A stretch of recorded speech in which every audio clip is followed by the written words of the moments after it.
Hello everyone, and welcome to another episode of the Wise Decision Maker Show, where we help you make the wisest and most profitable decisions. My name is Dr. Gleb Tsipursky, and the CEO of Disaster Avoidance Experts, the future of work consultancy that sponsors the Wise Decision Maker Show. And today we'll talk about remote and hybrid team communication and how to do better in this major area. Unfortunately, managers are not doing so well in this area. A recent FlexSauce report showed that 7 out of 10 is how much managers get. That's what the average score is for managers by their team members, which is not great. That's a C-level grade. Hybrid team leadership is a competence test. It requires new skills, different skills than managers had before, and many managers, unfortunately, are not really getting a high grade on this test. They're not adapting their managerial skills for these new modes of leadership in hybrid settings.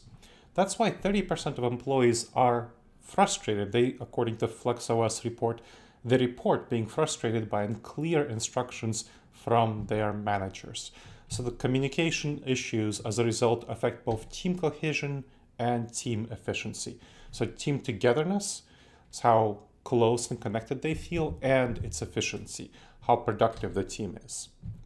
Now, there was a study in Nature Human Behavior which found that remote work does foster siloed communication. So there's less communication between different teams that limits information sharing. So managers need to address this by adopting communication practices that overcome silos and enhance connectivity between teams. Sometimes you even have to do it within teams, but usually it's between teams to break down those information barriers. And there was another study in Frontiers in Psychology which found that hybrid work does increase the risk of social isolation, especially for new hires. Now, the study found that managers are key for countering isolation. So managers need to practice engagement strategies that improve broad team cohesion, team morale, and address that isolation dynamic, fostering a culture of inclusion and interaction between team members. There have been a number of critical communication issues identified in hybrid settings, such as ambiguity.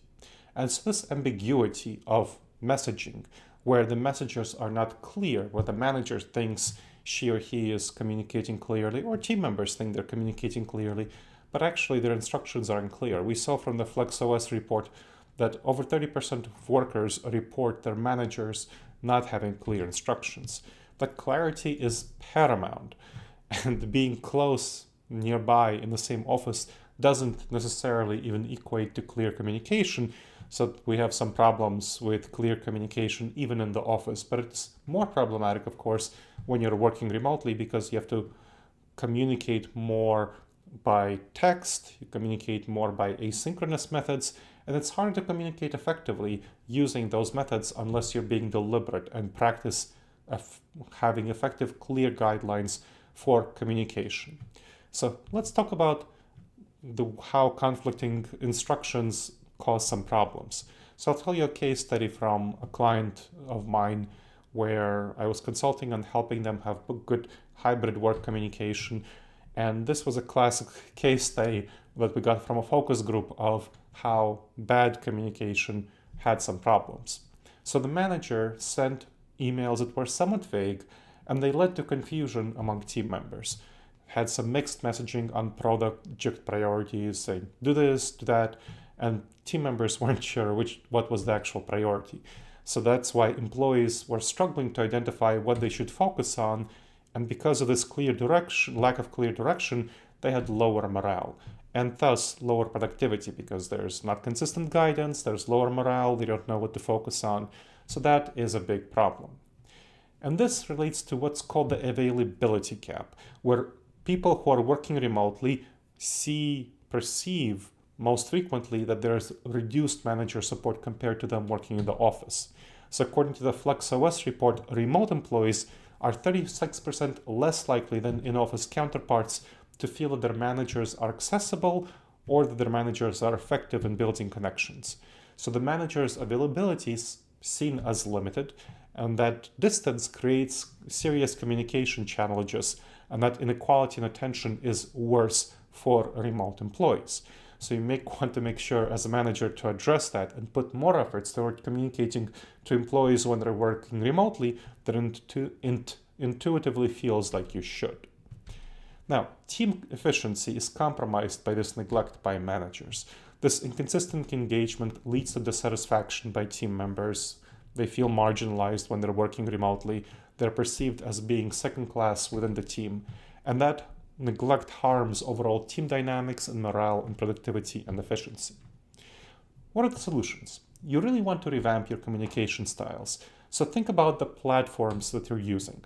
Use email for formal, long-term directives that are going to be more spelled out, clearly written out, whereas instant messaging like Slack or Microsoft Teams for quick clarifications. So have that separation.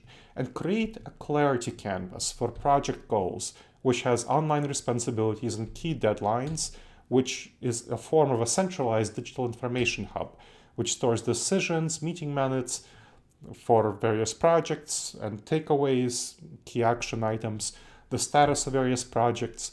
Have easy access for both remote and in-office staff. So when people are working in the office, when they're working remotely, whether they're full-time remote or hybrid, managers, so that's what the Clarity Canvas is. It's a really useful tool.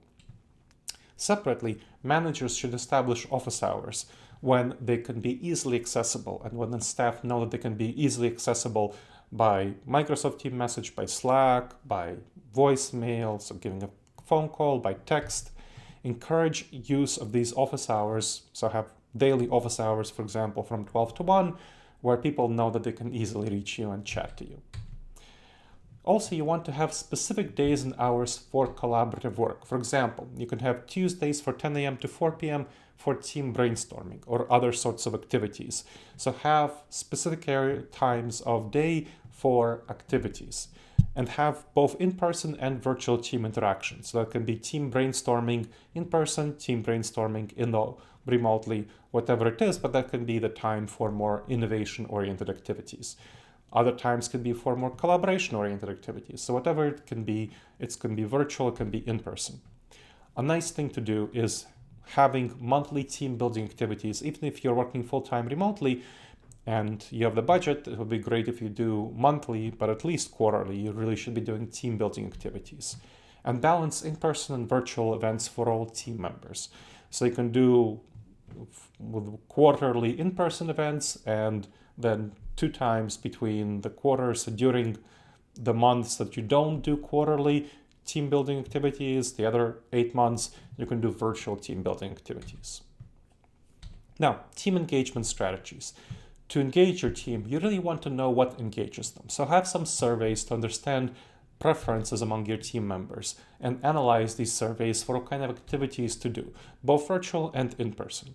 Implement these preferred activities for engagement and have feedback on it. So ask people for feedback on their activities that you're planning out, on how those activities are going for them. Have quarterly reviews during those get-togethers for refinement of the strategy. And adjust activities based on team input, making sure that team activities, the social activities, the engagement activities align with the team's goals. And have a continuous process of improving the engagement and innovating. So having new team activities that might improve engagement further. And again, getting feedback on them and improving them further. So continuous improvement and innovation in team engagement. This should open up a new chapter in team management. When you embrace change in hybrid work communication, that's how you redefine the roles of managers for the digital era. So you want to prioritize clear and effective communication strategies, and you'll enhance productivity through having clearer communication. You want to foster a culture of open and transparent dialogue and recognize and adapt to diverse team needs in order to lead with innovation in team management and get those productivity and team cohesion benefits. Address the crucial availability gap of managers that employees perceive of managers when the employees are working remotely, whether full-time remote or hybrid. Transform communications for team success through embracing new tools for remote engagement. I talked about standardizing tools and using those effectively. Foster a sense of inclusivity for people who are working remotely and lead the way in hybrid team dynamics. turn challenges into growth opportunities, and commit to continuous improvement in your management, especially in communication, which we're talking about today. That's how you'll be the change agent in your organization to help your organization and your team succeed. All right, everyone. I hope you've enjoyed this episode of the Wise Decision Maker Show. Please make sure to subscribe wherever you checked out the show and leave a review. It helps others discover the show and it helps us improve the show.